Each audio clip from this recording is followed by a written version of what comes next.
Welcome to Solo, the single person's guide to a remarkable life. Your host, a behavioral scientist and bachelor, talks to leading experts and successful singles about living solo and living well. Travel more, make things, sleep in when you want to. Here's the playbook for the person who is unapologetically unattached. Now, please welcome Dr. Peter McGraw. Welcome back. This week, I'm joined by guest co-host Christina Campbell, and we talk to Emma John, the author of Self-Contained, Scenes from a Single Life. It's a fun conversation in which we explore Emma's comfort being single and her discomfort talking about being single. In particular, we address how she deals with well-meaning but annoying people who feel comfortable asking about her singlehood.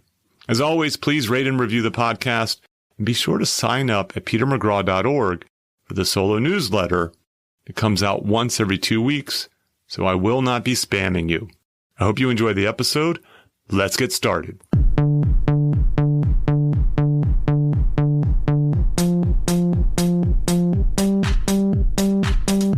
Welcome to Solo, the single person's guide to a remarkable life. I'm Peter McGraw. Today's guest is Emma John. Emma is an award-winning author, journalist, and podcast presenter. Her book, Wayfaring Stranger, A Musical Journey in the American South, was recently named one of Newsweek's travel books of the decade. Her debut, following on a memoir of teenage obsession and terrible cricket, was named Wisden Book of the Year. Emma was the first woman to win a sports journalism award in the UK. She's also known for her writing on music, theater, film, books, and travel. We are here to talk about her latest book, Self-Contained, Scenes from a Single Life. Welcome, Emma. Thanks very much. Thrilled to have you here. And we have a special return guest co-host, Christina Diane Campbell. Christina co-founded the singles advocacy blog, onely.org, with Lisa Arnold. Christina has written about marital status discrimination for Atlantic.com and PsychologyToday.com.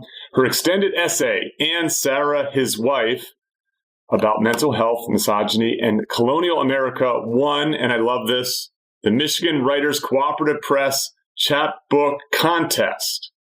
She lives in Northern Virginia with her infrared sauna and 2 semi-geriatric cats. I hope it's still 2, Christina. Yes. Excellent. And she's a frequent contributor to Solo as a guest or guest co-host. Welcome back, Christina. Hi, Peter. Hi, Emma. Thanks for having me back. I'm thrilled. You are so lovely. So let's just kick this off, Emma. Why did you write this book? How did you get here? Without taking the entire podcast answering that question. But to be honest, I don't think I've even asked myself that question yet. Why did I write this book? I certainly know that I didn't really mean to write about myself in the book originally. I actually couldn't have thought of anything worse, or, sort of less likely to kind of get me going as a writer than writing about being single. Because to be honest, it's not that I've ever been really embarrassed about being single, but I think I've been embarrassed about talking about it, which I think are 2 different things. I wanted to write another book. I really enjoy writing books. I mean, my day job has been as a journalist for, all of my career. And I do a lot of writing about other people. And it just so happens that my previous 2 books, even though they were about things other than myself, they sort of became quite personal. They were about 2 of my great big obsessions. I'm obsessed with cricket, which is a wonderful sport. If you haven't watched cricket, go watch cricket. If you have a lot of time on your hands, watch cricket.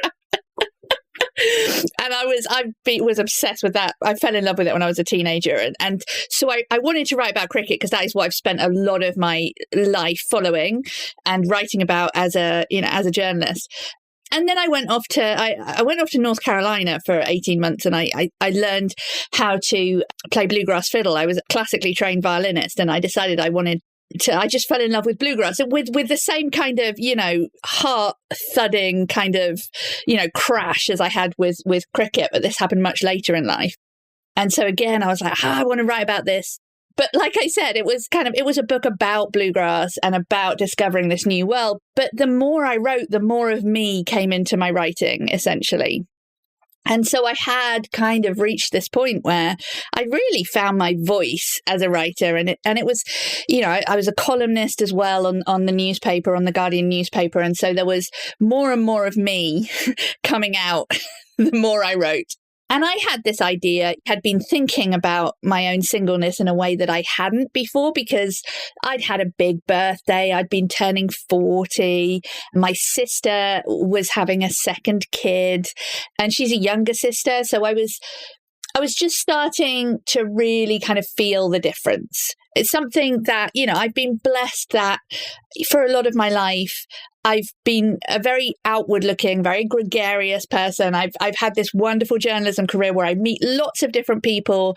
Being single has never really been something that I got anxious about, because I just sort of assumed it was a temporary state, and I wasn't afraid that I might be different in some way.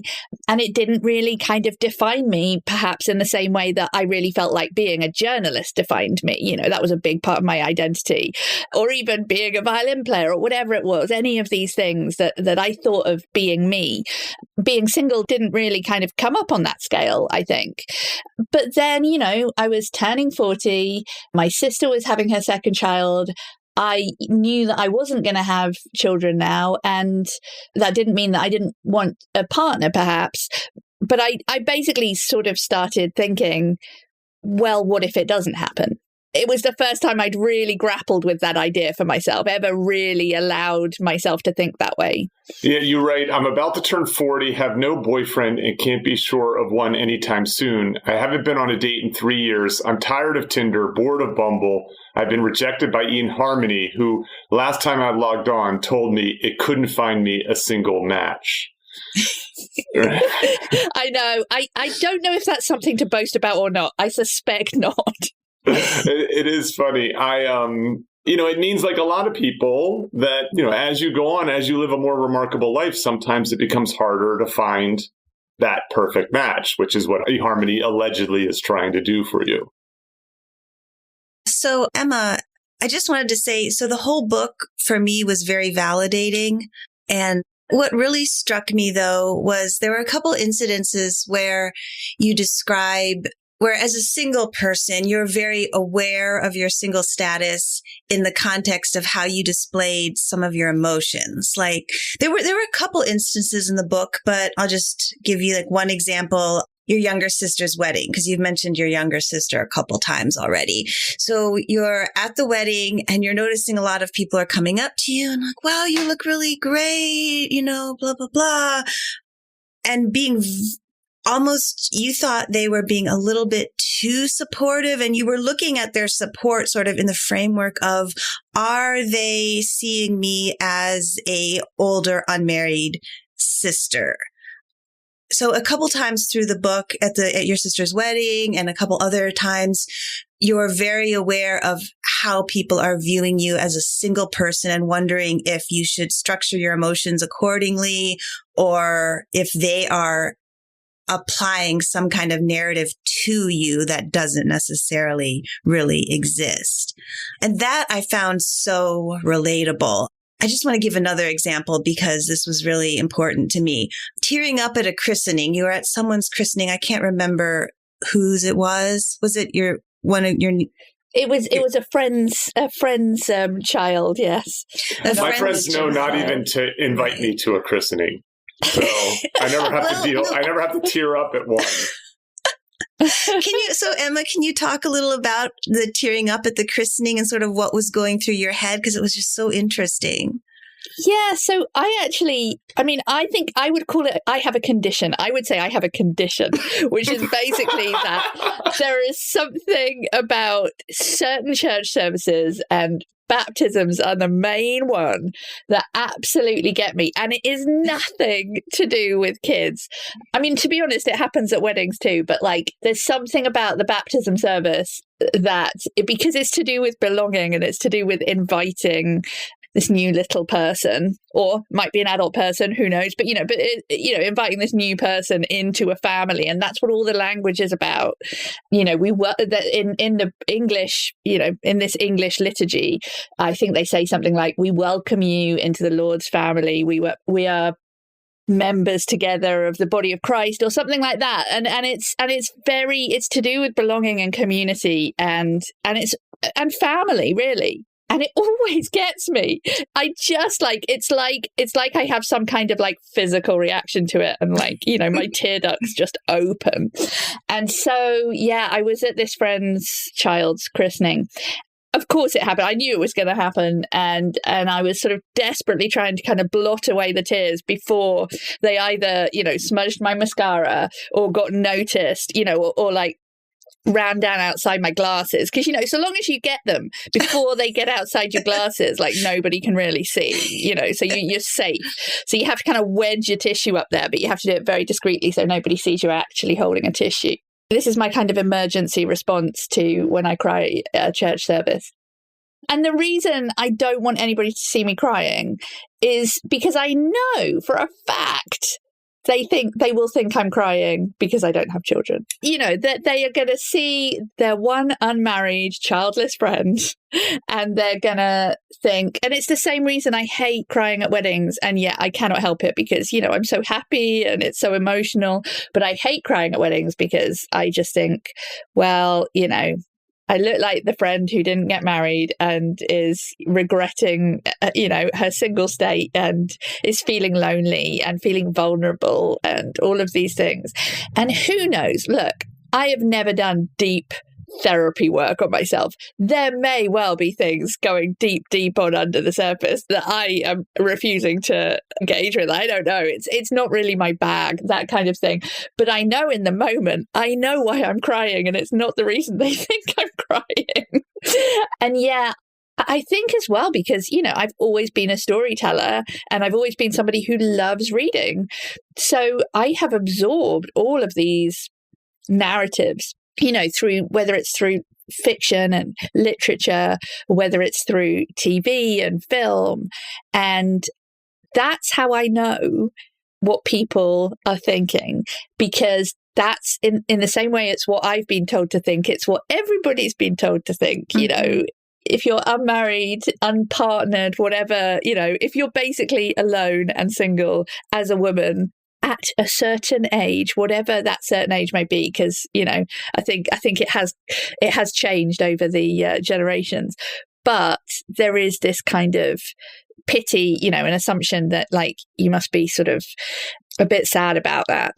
And it's not that there aren't plenty of people who are sad about that, and it's not that there aren't times in any single person's life when they're not sad about that. It's just that becomes the one lens through which it's seen, and the one narrative that people think they know to apply to your situation. And I just feel like I have spent a lot of time and energy trying to preemptively combat that narrative. I feel like I have so many conversations with people where I'm almost having to prove that I have a happy life, and I have to prove that my single life is cool and fun and, you know, way more interesting than theirs, or whatever it is, you know. And that's something I've just done unthinkingly, because I think that's what society has brought us all up to do, and that's what we're socially conditioned for.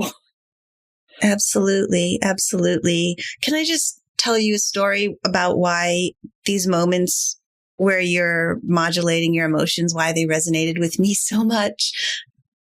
I was at a wedding. I was giving a reading at the wedding. And when I was giving the reading, I had a lot of stuff going on at that time in my life. And I was emotional, and I was excited that these two friends of mine were getting married, and I was reading a poem. And in the middle of the poem, I just started to cry as I was reading the poem. I had a little bit of your condition going on there at that time, I guess. And they were videotaping it. So they got me, you know, starting to tear up and weep in the middle of this poem. And afterwards, you know, people were talking about, oh, you know, it was so authentic and lovely. You got so emotional, because I was so embarrassed. And then one person asked me why I had been crying. And I was like, well, you know, it was just, I don't know. I was just emotional. And he said, oh, maybe it's because you're sad that the groom is taken now. And oh my God, that's so annoying. It That was like so the first annoying thing that jumped into this person's head. I didn't even know what to say. I was like, well, another one off the market, Christina. It's going to miss out on another. It was like what Emma was saying, there was, he had no, I can't actually remember if it was a he or a she who said this, but he had no other narrative in his head as to what might be making me emotional while I read the poem. I really hope that they didn't say that like in public in front of other people. That was so awkward. Oh no, there were other people around for sure. And I had no history with this groom other than that he was engaged to this friend of mine. There was absolutely no reason why that should be the reason I was crying, but that was the first idea that popped into this person's head when we were having a discussion about my crying during the reading. It's very strange, and yet not strange at all, as you know. Yeah. This is a topic that comes up, I think, pretty often on the podcast, which is, as a single person, whether it be single by chance or single by choice, I like this idea, Emma, of people have this narrative. They have this story that's reflected in Thank You, Jane Austen, all the way up through televisions, movies, songs, music, especially. Oh my God. You know what I mean? So like we would, if you remove like love and romance from the world, you'd wipe out half the music at least. And so people have this thing, they just place this on you. They have a value system, which is married is good and single is less good. And you find yourself sometimes in kind of a defensive position, to sort of use a sports metaphor for a moment. And you have a question to decide, which is like, do I want to be defensive or do I want to go on the offense in this situation? And I'm curious, this is actually for both of you. How do you end up dealing with this stuff? Because I do think that most of the time it comes from a place of love, of caring, of empathy, of sympathy. Occasionally someone might be trying to cut you down because they're just a bad person. But generally, I think it comes from a place of they're trying to help. Oh, kind of that, sort of feeling. And so I'm just curious, how do you, besides how you feel about it, like how do you outwardly behave in those situations? Well, my instinct is always to make myself the fool guy. That is my instinct always. It sort of totally informs my writing as well. I remember the first book that I wrote, a friend of mine who is a very, very good columnist in the UK reading it ahead of time for me to give me a little bit of advice. And she said, do you know what, Emma? Like, just sometimes you've got to not tell jokes against yourself. just sometimes you've got to give yourself the break because, you can't always be the butt of your own jokes. But that is something that is absolutely a massive part of my character. And so that's genuinely the way that I think I've fended off anything that might make me feel insecure and anything that might make me feel defensive. I'm not a confrontational person, so I can't do the offensive thing, which a good friend of mine, Alex, does do. She's really good at it. She's got answers to all those questions that she gets asked about, oh, do you have another half? And she'll be very quick to say, no, actually, I'm a completely whole person. Why? Do you feel you need another half? And I'm just not that bullshit and not that bold. So I tend to kind of, shrug my shoulders and do the whole, oh no, still haven't found anyone who can put up with me kind of thing. And which is, probably does me absolutely no favors. But I can't help it. It's instinct. I think as women, aren't we socialized to sort of do that and not to push back? I mean, I feel like I am similar in that I'm more likely to make it a joke about myself or just sort of take it than push back with something witty and quick. And I think it's because as women, and it's partially because as women, we're socialized not to rock that particular boat. Well, not to rock a lot of boats, but especially not the boat about marriage and children. Not to get too much of an attitude about it. Like Peter was saying, we're often put on the defensive, but yet, especially as women, we're not allowed to be too much on the defensive. So hence our tendency to make it into a little joke. Yeah, I feel like if I made a deal out of it, and if I did kind of have an attitude about it, then I feel like I am becoming much more of the stereotype of the spinster that has been written about through history. Right. I've been doing a lot of literary reading around, spinsters recently, and looking at, Henry James writes a lot about spinsters, and Dickens has quite a few, and, a lot of these kind of great 19th century novelists. And they are so often, they're either just sort of pitiable and, it's, that they have nothing going for them. That's why they're spinsters. It's a real shame. There was, what can you do? They were never really going to attract a guy. They're just a bit too kind of weak and timid and whatever. And so those ones you can kind of just, you can just ignore them because they're not really important. And then there's that, or the other stereotype of the spinster in literature is the absolute cold, hard-nosed, she hates men for a start, and there's a whole Victorian thing about repressed sexuality going on there, but anyway, she does not like men, and she really wants to make other people unhappy along the way. And so I think a lot of my let's make light of it is a sort of desperate need to not live up to some kind of what's she gonna do about it kind of get in people's faces. Yeah, I don't want to be a Miss Murdston from David Copperfield, or whatever the equivalent is. The one from the Bostonians who's just does loads of good works but has no real soul. I asked this question without an answer. I don't really know. Obviously your own personal style should take precedent, but I don't even feel like at this point I have good advice. I don't have a good prescription for people, except to recognize and except to say them with regard to their own internal dialogue, right? This is just another group of people, well-meaning generally, placing their values on you, right? Which I think are in many ways outdated, out of touch. The assumptions that you would be happier partnered, that your life would be better off, that's really what you just want and haven't been able to succeed is just false, for many people.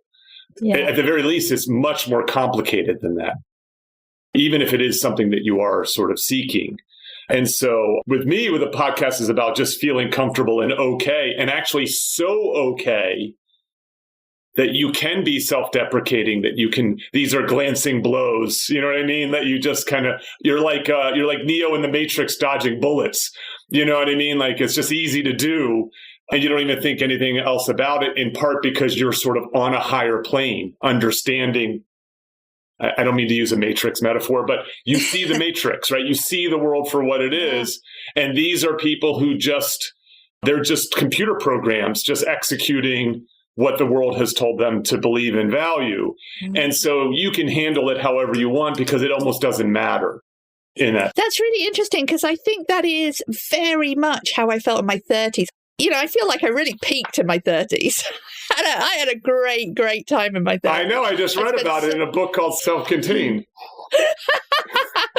I had spent most of my 20s feeling, like I've got to get on, the way that you do when you're young. I've got to achieve, I've got to make my mark, I've got to get my foot on the ladder. And so I was quite often anxious about work, and I was, push myself. I was very achievement oriented. And then just like, I don't know whether this is biological or psychological or spiritual or just a big old mishmash of all three. But early 30s, I just quit worrying so much. And I know quite a few of my friends found the same thing, which is what makes me think that there's something to do with biology in there. Like I just stopped worrying quite so much and was just a lot happier with myself. I was like, I'm actually, I'm pretty sorted here now. This is all fine. And I think exactly what you described, Peter, it almost used to surprise and take me by surprise when people asked about my relationship. Now it's just even predictable. Good friends. It's just predictable. Well, it surprised me because I was so not interested. I was so my own thoughts were so not on that it would just kind of every time it happened, and it did happen a lot, but every time it happened, I would be like, why are they asking me about that? What a strange thing to ask me about. You know, I'm traveling to all these interesting places, or I'm moving into a new place. I've just won a sports journalism award. I just published my second book. I just, right. Like, I get it. Like, you're missing the big badass plot line in my life with this question. And there were relationships that I wanted to talk. I mean, gosh, I probably bored people senseless. Like my good friends, I must have like bored them senseless when I got this job where I had this amazing boss, you know, and I really loved working with this boss. I thought we were making like incredible content for our publication. We got a couple of new staff who were incredible. They were these young, bright bucks, like just, you know, they were geniuses, but they didn't even know it yet. And so I would have happily just bored the pants off people talking about these three people that I worked with, and like wanting to like tell people about them, wanting to like big them up, wanting to like say what we were working on at the moment and why I was excited about it. It's sort of the same thing, I suppose, you know, like to being somebody wanting to talk about their partner all the time because that's who they spend most of their time with, or whatever it is, or because that's the relationship that really matters to them. And I had those relationships and I was not afraid to talk about them. But again, talking about the whole narrative thing, I did sometimes catch myself thinking, does everyone think I'm weird? Does it sound weird? Like, I do worry that, especially if you have really good friendships, if you're heterosexual and you have really good friendships with people of the opposite sex. I do, as a naturally enthusiastic, extroverted, gregarious person who loves to talk, I do worry that like people put other inflections on what I'm talking about. And so if I get, you know, if I've got a new friend and I want to talk about them, somehow it's like, oh, it's okay if it's a girl because they know that I'm heterosexual. So, they're not thinking that. But if I want to talk about a new colleague who's male, or a new friend who's male, or a boss or whatever, you know, you feel like, oh, there's actually, I have to put a limit on this. I have to be careful about how I talk about this, because otherwise, talk about being defensive. Otherwise, I'm going to have to do a lot of like putting out people's assumptions and expectations and whatever it is that is going on in their head. I think I've always been, I've been really aware of that for quite a while, that you can't be quite as free in how you talk about other relationships. Before we continue, I want to tell you about our sponsor, Wax Crescent, a Boulder-based company that makes small batch candles hand-poured. Founded by Kim Terabeel, a solo entrepreneur and contributor to the podcast, her candles are made with soy wax and infused with wonderful fragrances and essential oils. The candles are fabulously designed, and I use one nearly every day. Use code SOLO20 for 20% off your first order at waxcrescent.com. That's SOLO20 at waxcrescent, like crescent the moon.com. And gentlemen, don't worry. Kim has guy-friendly candles too, or as I like to call them, mandals. My favorites are Imagine and Birch.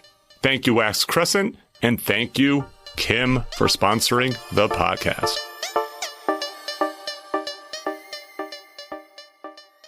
Am I remembering correctly from the book that I think your mom was actually one of the people who may have spun some stories that you told about some of your male friends? I think I'm remembering one particular moment in the book when you talk about, I don't know, let's call him Neil. And she was like, oh, this Neil, is he nice? Oh, yeah, absolutely. If I mention a guy's name, or it's changed. It has changed a lot recently. You know, she gets it now, but yes. It helps to publish a book about this, right? It helps to publish a book about this. She read the proofs. My parents have since said, oh, we feel like we really know you a lot better. It turns out if you're British and you don't talk to your family about stuff, what you really need to do is go and write a memoir. Yeah, and then give it to them. That's right. That's the way to communicate. But no, she absolutely did do that. If you mentioned a new guy's name, who's that? Oh, they sound interesting. It's just out of pure hopefulness and love and wanting these things for you. And it's not that I didn't want them for myself. It's just that, I got to the point, as I think I said in the book, I just got to the point where when I was talking about what I was doing with my life, I would just mentally edit out the guys who had been there. And I would make sure that when I was talking about something I did, I just mentioned the girls' names that we didn't have any of that confusion. Can I ask both of you a question? Do you want to change how you feel in those situations? So I can understand that feeling a little bit of defensiveness and how do I manage this interaction? How do I smooth it and so on? Again, I don't have a prescription, but I think the closest I can come to it is the idea of you're just unaffected. You know what I mean? And so is there a way to get to a point where this is just like talking about the weather? You know what I mean? You just don't care about the outcome of that particular exchange. I'm asking this for listeners, of course, because these are people who are looking to you as folks who have thought very thoughtfully about your solo life. Well, I'll let you go first, Christina. Have you got a thought on that? You know what? I don't think I personally am going to be able to get to a place where I'm neutral in those kind of conversations. I think I'm in a place now where if the person words the microaggression in the appropriate way, that I already have a canned response to it. Like if they say, "Oh, why aren't you married?" Then my canned response might be, "Well, I don't know. Why are you married?" Or, "Oh, marriage would interfere with my plans for world domination." I have a couple canned responses to specifically worded questions. And I think when I deliver those, I can deliver them with a smile. You have to put the smile on to make it a joke so you don't come across bitter, like Emma was talking about. And so I think I can get to that point, but I don't think I will ever stop caring about it because it is such a systemic problem. And because I know the discrimination and the false narrative has such real impacts on people in the world. If you look at, the institutionalized discrimination against non-married people, like Social Security laws and inheritance taxes and all of that stuff. So I'm not going to be neutral about it. I think what really helps me to keep, an even modulated smiling tone in those interactions is writing Onely, because in Onely is where I sort of get out my irritation. And by getting out the irritation in writing on Onely, I can have a more upbeat or less reactive manner when I'm talking to people who give me these microaggressions, which aren't really microaggressions. They're just micro invalidations that the people don't mean to be throwing at me. Because like we've been saying, almost everyone is well-intentioned. Yeah. I feel like it's interesting you said about like getting out your kind of irritation or anger or whatever, because I feel like that is something that I've always thought I'm not an angry person. I've always thought that about myself. And what I think I've learned is I just don't deal with anger. So I just push it down somewhere and I don't know what it becomes, British, but it goes. I'm very British. And the funny thing is that like the thing that I don't feel proud saying this, okay, but like the way that I am actually quite good at, you're going to think this is even more British. I can quite enjoy being a little bit haughty if somebody's really annoyed me. Okay. So if I'm in a social situation and I do feel a little bit under threat, because I feel like somebody's asking me about my marital status and like maybe I don't know them, and I think, what business is it of yours? Essentially, you've only just met me. Yeah. That's actually I think that's the thing I find most annoying, is that it's a completely acceptable and in fact some people think useful form of small talk. It's like it's allowed to be right up there, right at the front of, a getting to know you conversation. And I was actually just equating it with talking about the weather, right? Like that's the level that it can be. That's a striking observation. Because it's literally like it's one of the most personal.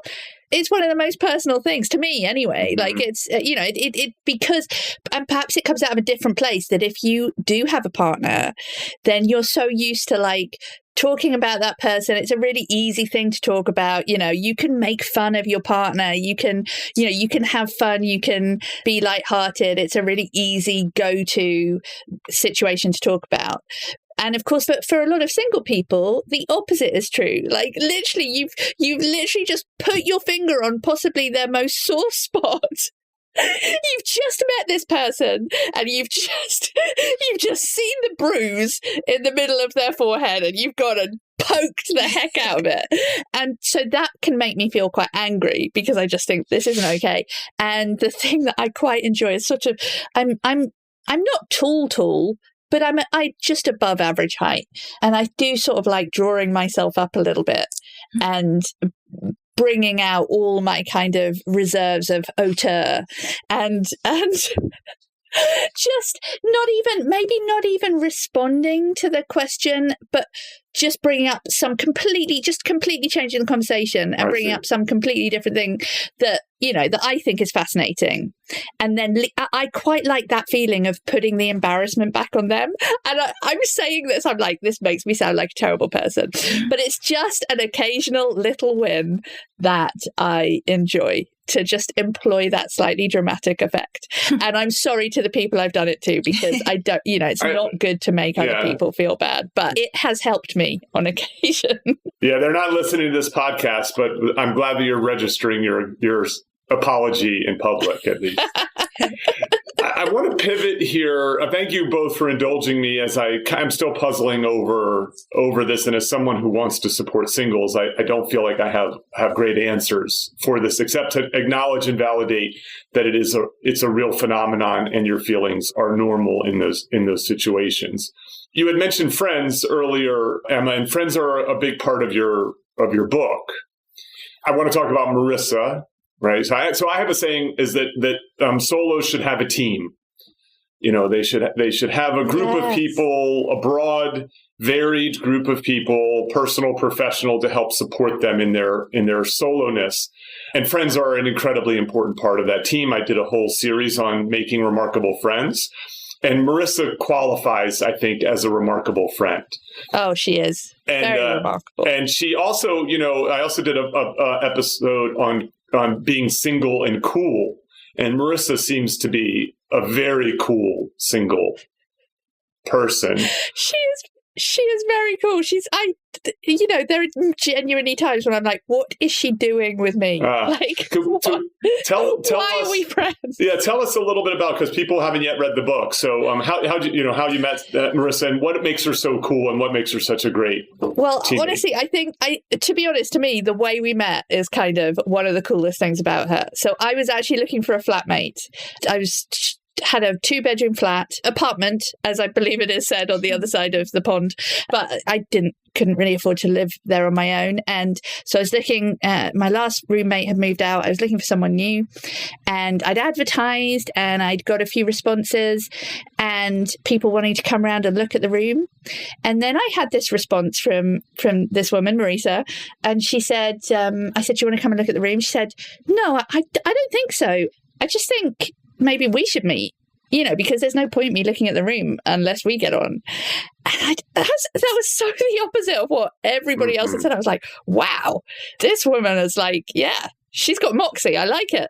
So we agreed to meet up for a drink. And she just, the moment she arrived, it was not like meeting a stranger. It was, it was one of those things. Maybe it's like falling in love at first sight. Love at first sight. Yes, that's right. Yeah, maybe it's finding your soulmate or whatever it was, but it was just the most natural thing. She came in and she talked to me as if we'd been friends forever. And she made me feel unbelievably comfortable, and we found that we had quite a few little things in common. We didn't, she came from a different country. She came from New Zealand. She worked in the health service. I work in the media. We were very different in lots of regards. We'd had, pretty different upbringings, but we had things that we liked in common, and we just found it really easy to talk to each other. And we got to the end of this chat, which we have since described as the greatest first date of all time. And we realized she wasn't going to come and stay in the flat. It wasn't going to work. The room wasn't big enough for all her stuff, and it just wasn't, logistically, it was never going to work. But she was like, but we get on so well. We should meet up again. And I was having a party in my garden, and I said, well, I'm having this party. Yeah, I'll come to that. Again, it was like the coolest thing. She was just like, I was a total stranger to her.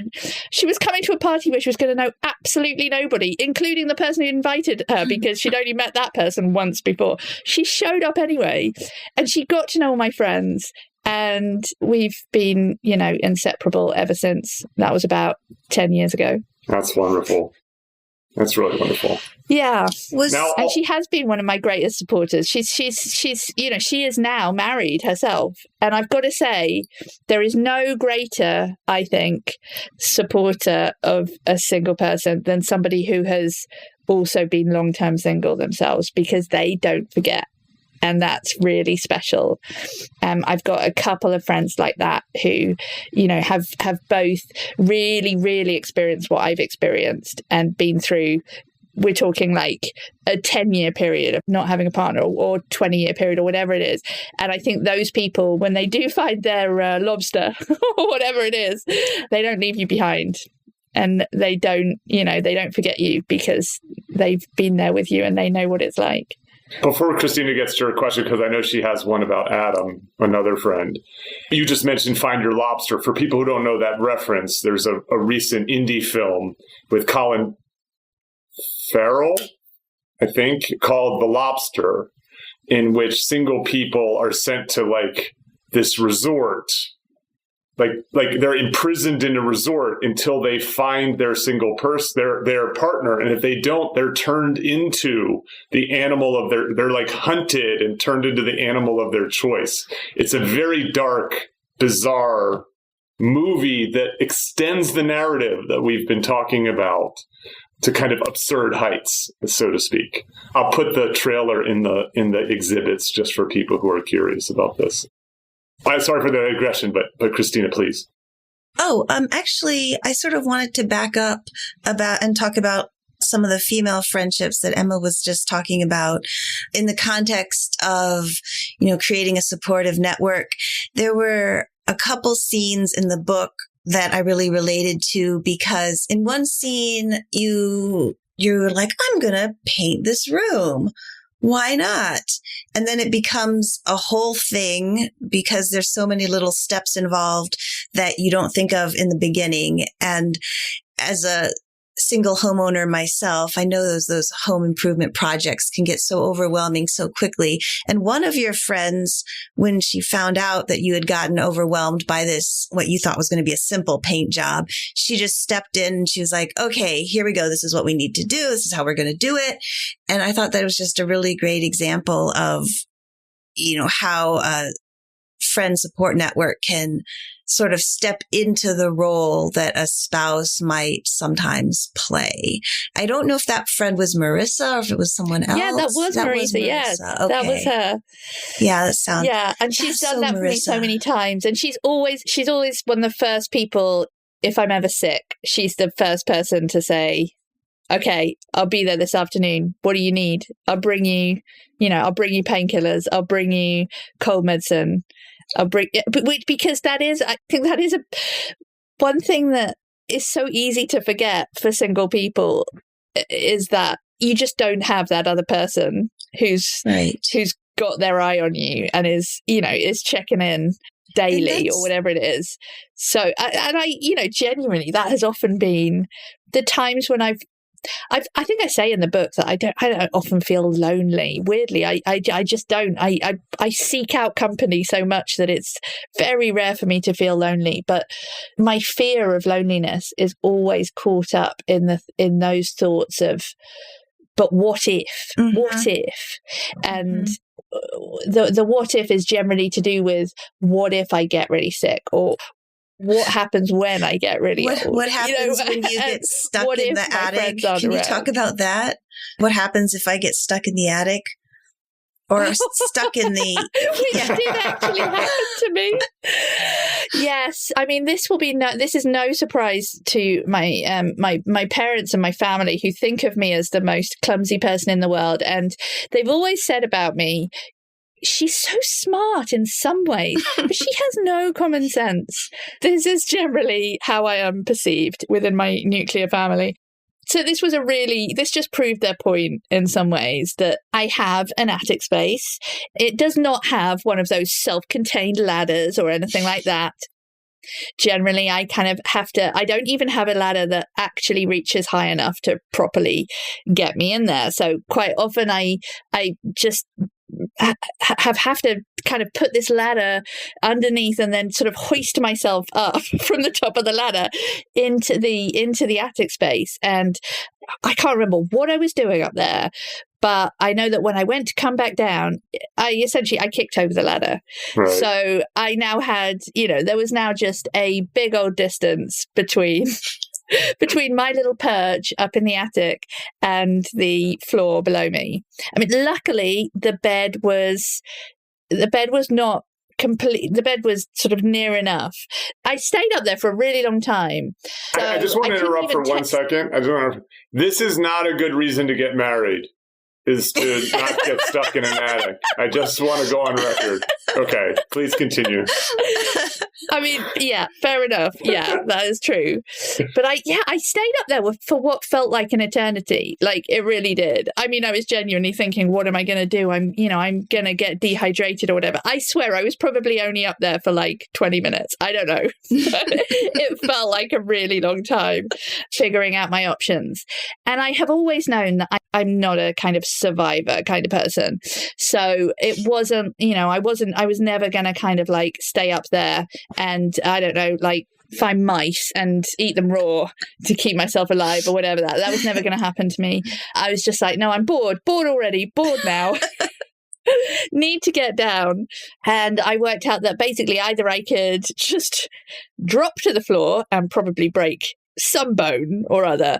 In the end, I just kind of hurled myself at an angle to try and aim for my bed, because that would have been a soft landing. And I sort of caught enough of the bed on the way down that I broke my fall.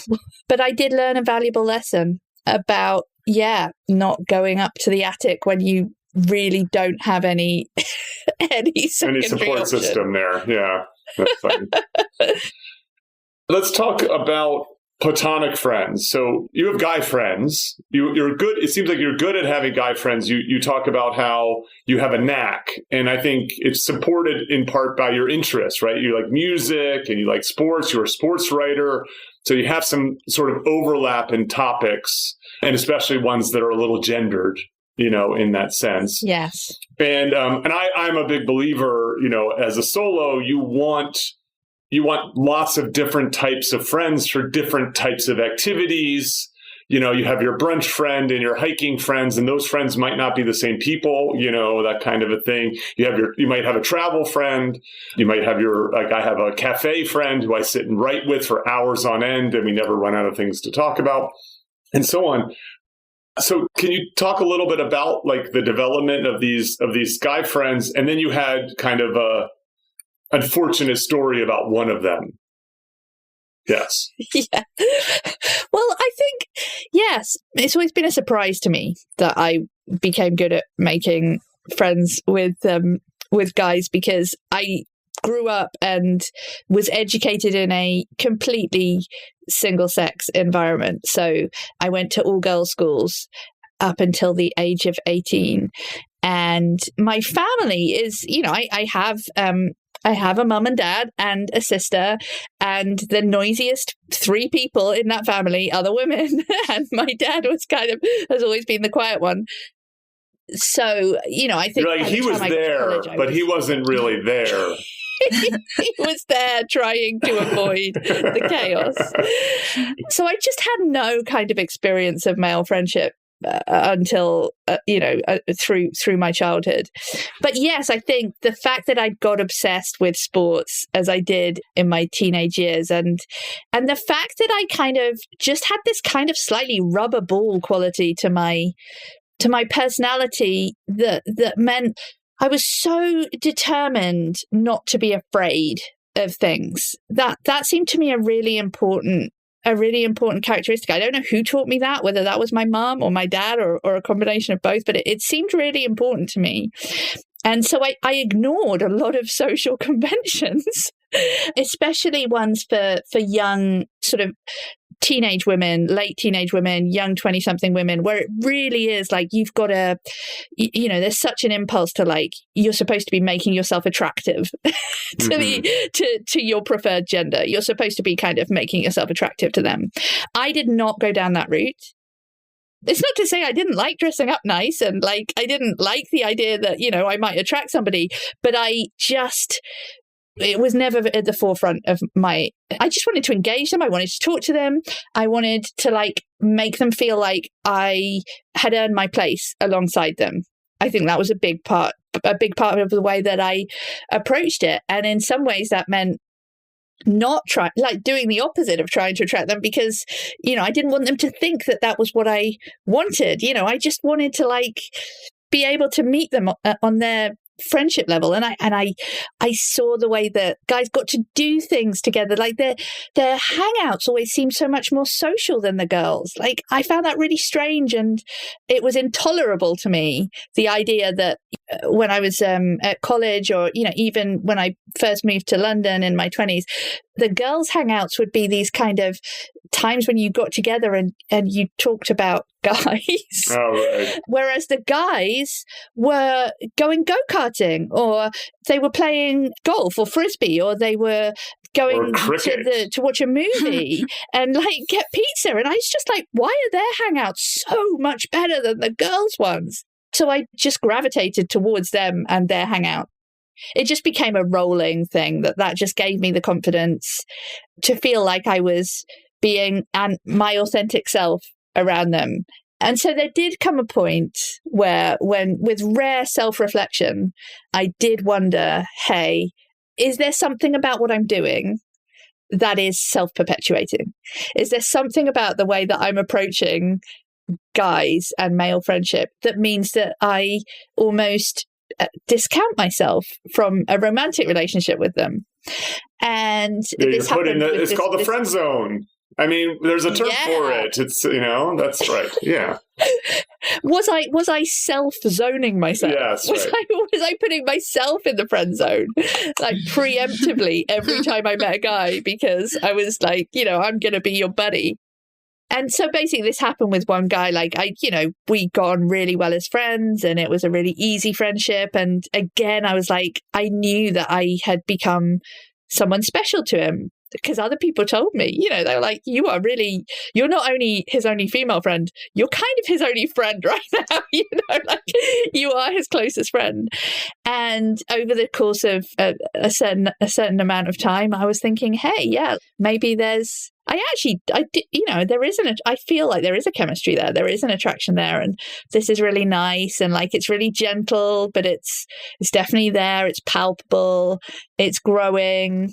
And eventually I got to the stage where I thought, well, hey, I am a grown-ass woman. I can actually just send a text message, and I'm not afraid of rejection. I'm not afraid of embarrassment. I can do this. And I felt very, very grown up, and texted him to tell him, hey, is there something here? Like, I'd be interested. And of course I got rejected. Of course I did. Because otherwise I probably would have a different ending to my story.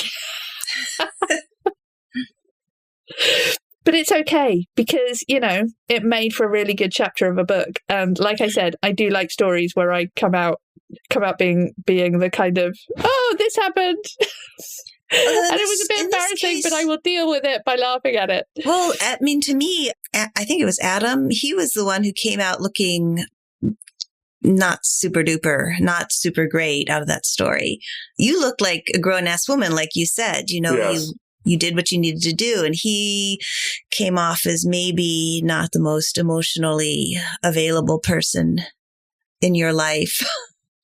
Well, yes, I mean, I suppose that was the thing was that the thing that was galling or the thing that was the only thing that was really upsetting about the story was that it did destroy the friendship. So I would kind of love to be the person who was able to say, everybody just go and tell the other person how you feel because it doesn't matter. Like you can still have friendships afterwards or whatever. That just was not the case. I thought that would be the case in my very naive, optimistic, way.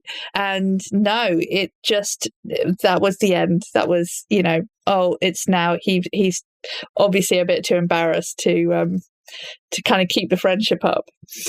And I don't know, I don't want to make a sweeping statement about whether that's just what happens, but I suspect it probably is. I suspect that it is very hard to get past an open declaration of interest from somebody who's been a friend of yours for a long time.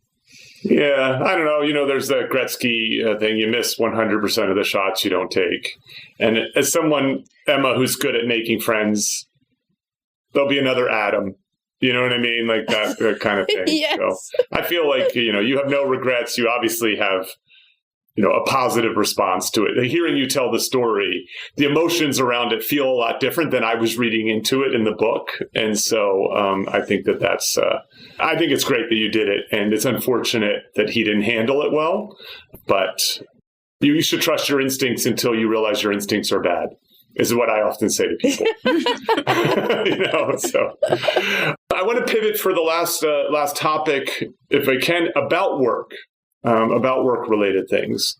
And I think that it sounds like you have a very healthy relationship with your work in the sense of sort of an optimal distance. You write, I couldn't expect an organization, however well-meaning, to have my individual interests at heart. You've worked very broadly. You seem good at a lot of things. And I get the sense, and you can correct me if I'm wrong, that your singleness actually plays a role in this.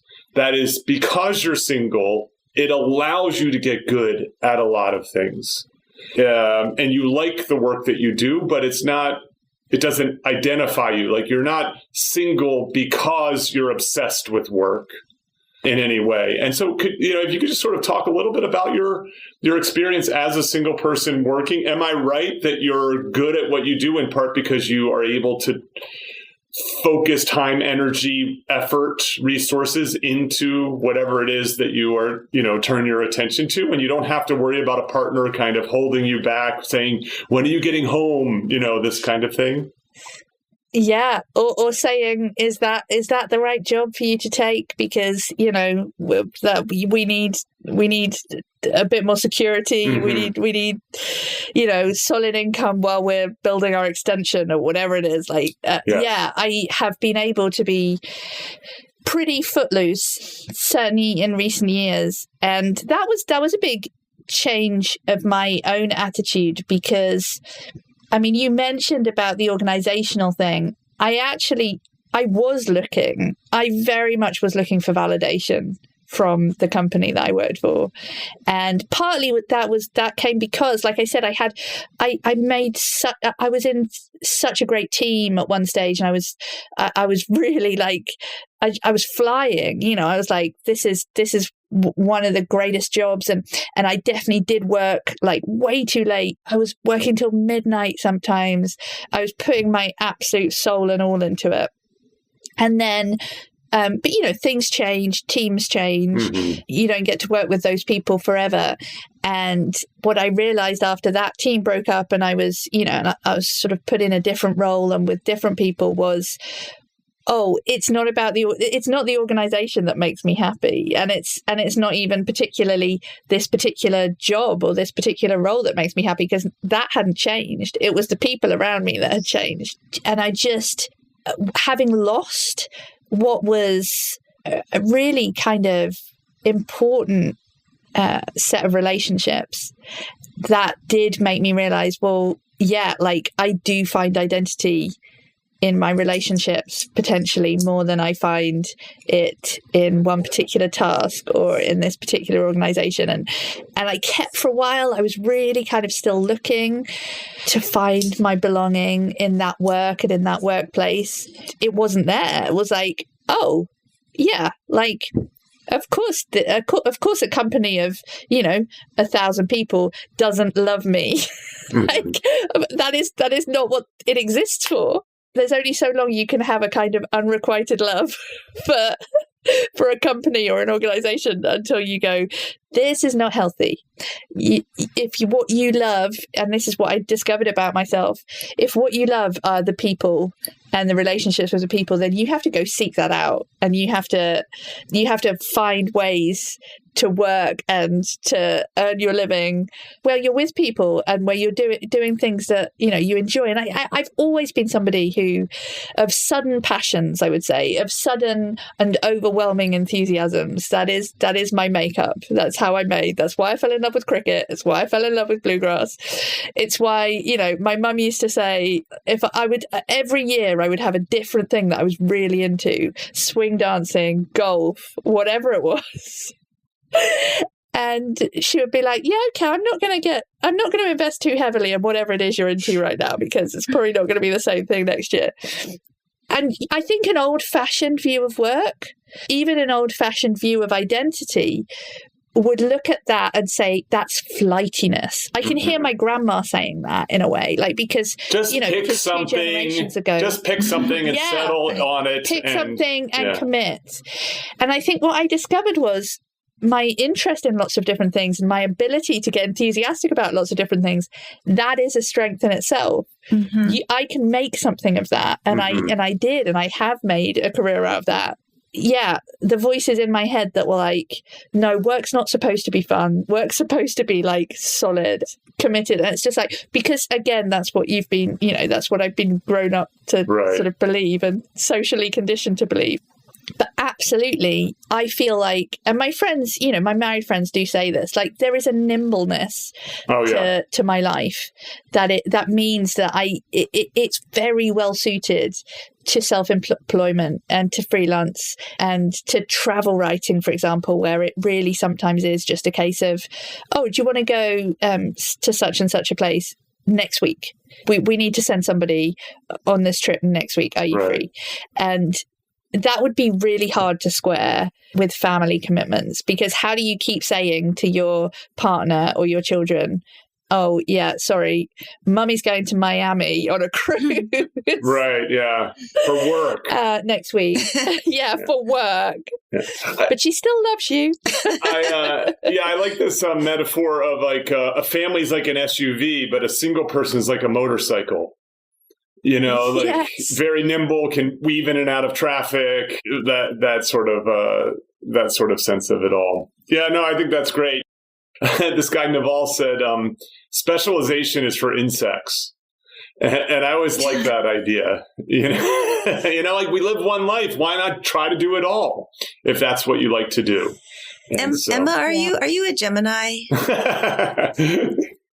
I am not. I'm a Libra, I think. Okay. I was just wondering, because I'm a Gemini and I always thought that was my problem, where I cannot focus on, I just have so many. I always say I'm interested in everything except cooking, because when you were talking about the quote unquote flightiness, I was like, yes, that's me.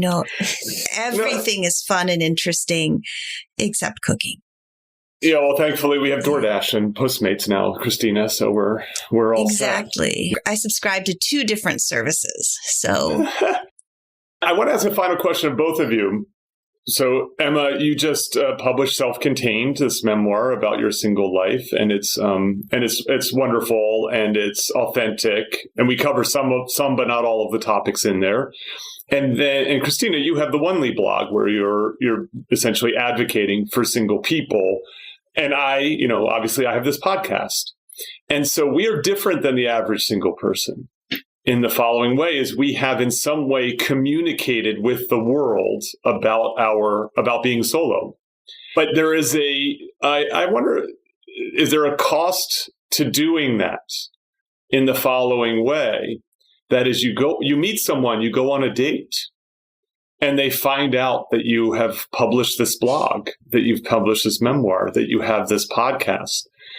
Does it change their perceptions? Does it change the narrative? Do you find yourself yet again on the defensive, that they make assumptions that you're not interested in a relationship, that you can't do it, that they don't value it? What has this done to you? What will it do to you as a single person moving forward?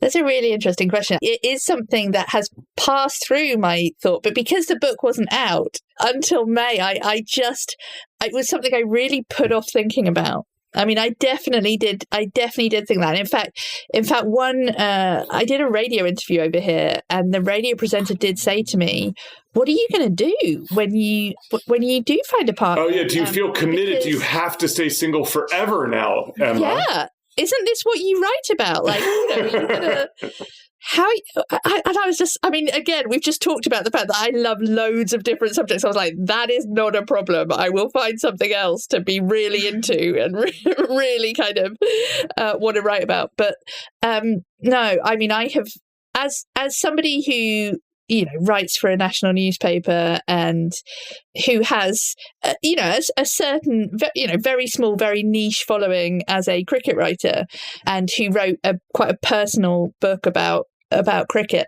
I have been on dates with people who have sort of discovered during the course of the date that they know me as a writer, and that has always been weird. There's something a little bit gratifying about it. You think, oh, people do actually read my work, and that's quite nice. But it is weird at the point, because you've written about yourself, that you realize that you were on a date with somebody who knows way more about you than you know about them. And I think that will only get worse after this book is out. Yeah. Christina? Yeah. Well, when you asked that question, I immediately started thinking about, I was in a domestic partnership for 5 years while I was writing Onely. So I've written Onely for over 10 years, but for a number of those years, it overlapped with this domestic partnership. And when my partner moved in, he made some comment like, well, like, how are you going to reconcile, being with me and writing about being single on this blog? And I was like, well, they're not mutually exclusive. I can still be an advocate for single people, even if I'm coupled. And he didn't really get it. And that should have been one of the first red flags. But I think it's so easy for coupled people to be singles advocates. And we don't necessarily talk about that enough, or teach coupled people how to be quote unquote allies to single people. And I think we should have more of a dialogue about that, so that, if Emma becomes coupled down the road, or I become coupled again later, we still understand that we're able to keep writing about what it's like to be single, or keep writing about what it was like to be single, or examine the differences in our lives between when we were single and now we're not, and what has changed, what kind of privileges do we have now that we're no longer single, that kind of thing. Mm-hmm. Yeah, it's an open question. It's interesting. I do find I've had it come up in a conversation on dating apps before, and the response is, well, why are you on a dating app? And to me, that question says everything about how that person's not a good match for me. Mm-hmm. Because they assume it should have been a red flag. Yeah, that a dating app is about riding the relationship escalator. It's about you're not supposed to be pleased with your single life. This is a solution to a major problem. And to me, dating apps are about dating, with open possibilities. So in that way, I just sort of know, okay, versus someone who goes, wow, that sounds really great. You might have picked up a listener. There's a surprisingly different kind of set of responses that you can get. And I've got to say, one of the things about my book coming out has been, I was so nervous, and I even said this to one of my cricket writing colleagues, one of my male friends who's a cricket writing colleague, and I was talking to him during the genesis of the book, while during lockdown while I was writing it, and I said, I am so nervous that when this comes out, I said, will you promise that, I wasn't writing about him in the book, but I said, will you still be my friend when this book comes out? Because I felt very nervous about exposing this very personal thing about myself to the world. And I worried about how it would be judged. And I worried that my friends, more than strangers, I worried that my friends would be embarrassed for me, that they would be embarrassed that I had written about being single, and that there would just be this kind of miasma of unspoken cringe around it. Mm-hmm. And I've got to say, the response has been incredible. Like the support they've given me, both publicly and privately, has just really, really taken me aback and made me really think, well, I've learned something. I've learned something really important in this process, which is that I don't need to think that all my friends are always pitying me. Yeah. For a start, that there is definitely some element of me putting constructions on things that are not there. Through no fault of your own, though, because that narrative does exist so strongly. Mm-hmm. Yeah. Yeah. I'll close with this, that I had the same reluctance to launch solo. And it's that reluctance that is us internalizing the narrative that we talked about at the start of this conversation. If it was a podcast about being married, if it was a memoir about your married life, you would never hesitate. You would never have these thoughts. And yet we have this for our singlehood. And of course, the issue is no one cares about the married one. Like the world needs conversation about this, about being solo. And I know this because, and Emma, I'm sure it's coming if it hasn't already started. I regularly now get emails from people who spontaneously reach out and say, thank you so much. I was hoping to find a conversation like this. And then, of course, what I say to them is, you should join our Slack channel. We have a solo community that talks about this stuff in private, and you can sign up for it. Here's my PSA at petermcgraw.org/solo. But it's like, that's what keeps me coming back. It's just like, yeah, it causes some headaches here and there. And yes, at the beginning, it felt a little fraught. But now it's a sort of source of pride, and in part because it is helping people who feel like they're out on an island. The Christina Campbells and the Emma Johns of the world who aren't talking about this yet. And so I'm glad that you wrote this book. Christina, I'm always thrilled to have you participate in the podcast. I'm thankful for Onely.